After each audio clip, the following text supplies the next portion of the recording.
Blackrick, today in Traverse City at the Dennos Museum Center, speaking with a local artist, Jean Larson, about an exhibition that will be here this fall.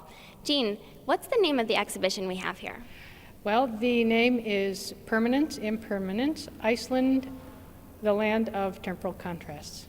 And so a lot of this was directly related to inspiration you had in visiting Iceland. Tell me about that.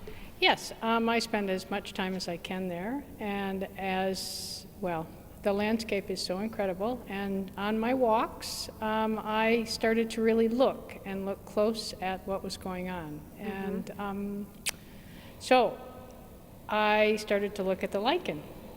And the lichen is the cool pattern that we have on these rocks. And it's something you wouldn't notice unless you took a time to slow down and look down and see what was surrounding you. And that's exactly what you did. That's right. And initially, you see it everywhere, but there were probably 4 large boulders off in the distance. And when I got close, I thought they were just black. And then I realized they weren't just black. The worlds that I saw were just extraordinary. So then I really started to look more.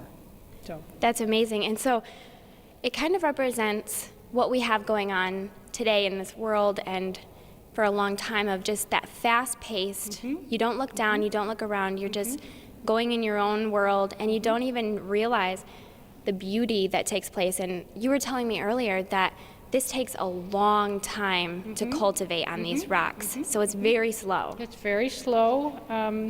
These lichen are some of the oldest organisms going, and I've been looking at some of the same lichen over the last 5 years, and you don't see much change.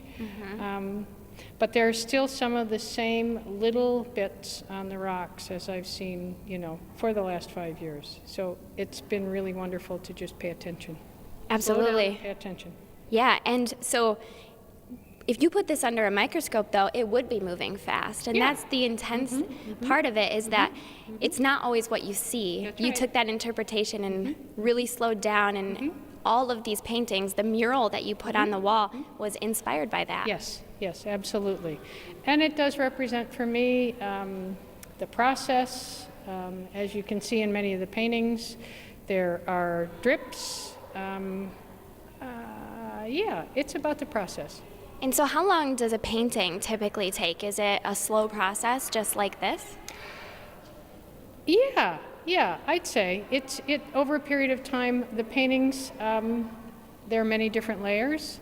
Now with the photography, obviously it's very fast. It's more immediate, but I've also in the exhibition included photoencaustics, and that they're images of the lichen and then more abstraction with scratchings on dumpsters, all of the man-made things.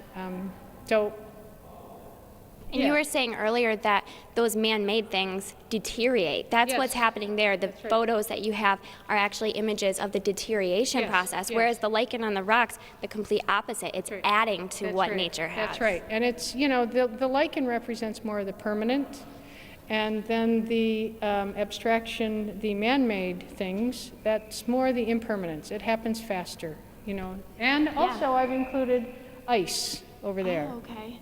So those 6 images on the left over there, that's ice.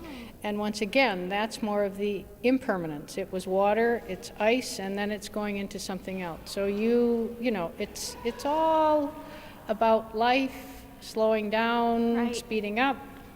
And the man-made, the fastness, that's all temporary, but the slow, the nature, that is all long-lasting. Right, and for me, at this stage of the game, it's very important to, slow down and pay more attention. Because, as far as I'm concerned, this is all that matters, and this is what's authentic. All the rest of it is fine and wonderful, but doesn't mean that much anymore. This is the stuff that makes me happy. That's wonderful. Thank you so much, Jean. Well, thank you. In Traverse City, I'm Abigail Blackrick with My News 26.